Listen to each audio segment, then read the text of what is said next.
Qatar. Negara ini sedang menjadi sorotan dunia, terutama karena perannya sebagai tuan rumah bagi gelaran Piala Dunia 2022. Sebagian besar dari kita melihat Qatar sebagai sebuah negara kaya raya dengan rakyatnya yang makmur.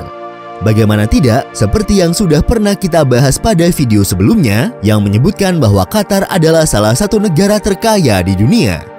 Qatar juga dikenal sebagai salah satu negara yang memiliki standar hidup yang tinggi bagi warganya. Menariknya, tidak ada satupun dari sekitar 2 juta jiwa penduduk Qatar yang hidup di bawah garis kemiskinan. Ditambah tingkat pengangguran di negara ini sangat rendah, bahkan menjadi salah satu yang terendah di dunia. Tapi, tahukah kalian jika sebelum menjadi negara kaya seperti saat ini, Qatar pernah menjadi salah satu negara termiskin di dunia? Lalu, bagaimanakah negara ini bisa bertransformasi dari negara termiskin menjadi negara terkaya hanya dalam kurun waktu beberapa dekade saja? Mari kita bahas. Qatar adalah sebuah negara yang terletak di semenanjung kecil Jazirah Arab. Qatar sendiri bukanlah negara yang besar. Luas wilayah negara ini adalah sekitar 11.500 km persegi. Ukurannya hampir sama dengan Kabupaten Tambrau di Provinsi Papua Barat, Indonesia. Dalam sejarahnya, Qatar merupakan salah satu bekas jajahan Inggris. Negara ini baru mendapatkan kemerdekaan dari Inggris pada tahun 1971. Sebelum era tahun 1970-an, Qatar dikenal sebagai salah satu negara termiskin di dunia dengan perekonomiannya yang hanya mengandalkan pada penangkapan ikan dan perburuan mutiara.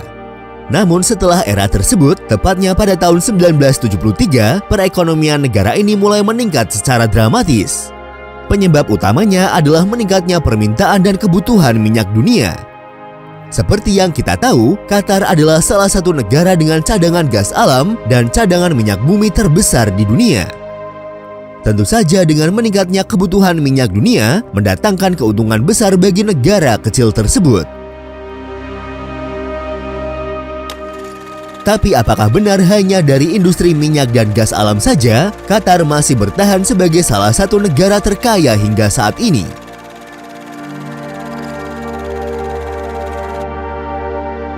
Karena faktanya, memiliki sumber daya alam yang melimpah saja tidaklah cukup. Sebagai contoh, kita bisa melihat negara Korea Utara atau mungkin Venezuela, salah satu negara dengan cadangan minyak bumi terbesar di dunia yang saat ini justru jatuh ke dalam krisis dan sempat dinyatakan bangkrut oleh Bank Dunia.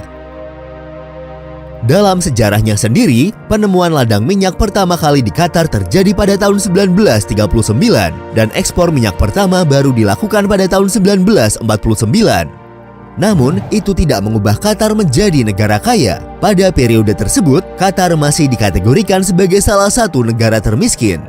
Lalu, bagaimana negara kecil yang seukuran dengan salah satu kabupaten di Indonesia ini bisa merubah dirinya hingga menjadi salah satu kekuatan ekonomi global? Jawaban sederhananya adalah, Qatar tidak hanya dikaruniai dengan sumber daya alam yang kaya seperti minyak dan gas alam, tetapi juga negara ini tahu bagaimana cara menggunakannya secara efektif, sehingga menjadikannya sangat kaya. Sebagai gambaran, dibandingkan negara-negara kaya minyak lain yang memilih untuk membelanjakan uang mereka, Qatar justru mulai menabung uang yang diterimanya dari pendapatan minyak dan menginvestasikannya. Pada tahun 1990-an, Qatar mulai berinvestasi dalam teknologi langka seperti pencairan yang dapat membawa gas alam dalam bentuk cair, dengan tujuan untuk menjadikan gas alam dapat diangkut menggunakan kapal besar seperti minyak. Qatar menginvestasikan banyak uang untuk mengembangkan teknologi ini untuk meningkatkan permintaan gas mereka dari negara-negara yang lokasinya jauh. Hasilnya, dengan mengembangkan teknologi tersebut, Qatar kemudian menjadi pengekspor gas alam cair terbesar. Saat ini, Qatar memiliki biaya ekstraksi dan pencairan termurah daripada negara lain dimanapun di dunia, yang memungkinkan mereka tetap mendapat keuntungan bahkan dengan harga yang rendah. Qatar telah mampu mengekspor gas alamnya ke seluruh dunia, yang menjadikan Qatar salah satu ekonomi paling makmur di Timur Tengah. Sadar bahwa pendapatan minyak sangat fluktuatif, pemerintah Qatar mulai menabung uang yang diterimanya dari pendapatan minyak dan menginvestasikan uang tersebut di seluruh dunia. Pada tahun 2005, pemerintah Qatar mendirikan Otoritas Investasi Qatar atau yang dikenal dengan QIA Otoritas ini adalah perusahaan induk milik negara Qatar yang dapat dicirikan sebagai dana kekayaan negara.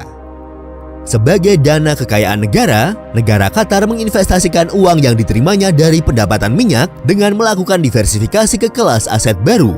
Tujuannya adalah untuk membuat ekonomi negaranya lebih tangguh dan mengurangi ketergantungannya pada minyak dan gas alam dalam jangka panjang. Pada tahun 2021, QIA diperkirakan memiliki aset senilai 450 miliar dolar Amerika. Perusahaan ini telah berinvestasi secara global di banyak kelas aset seperti real estate, perusahaan pabrik, dan mata uang. Meskipun saat ini sektor minyak dan gas masih menjadi pendorong utama pertumbuhan ekonomi negaranya, tetapi Qatar telah mengambil langkah-langkah untuk beralih dari ekonomi yang bergantung pada minyak ke layanan yang lebih stabil dan ekonomi berbasis pariwisata. Negara ini juga sedang berusaha mengembangkan pusat keuangannya yang mungkin akan menjadi pusat keuangan Timur Tengah. Qatar telah berubah dari negara gurun yang terbelakang menjadi ekonomi terkaya di Timur Tengah dan salah satu yang terkaya di dunia.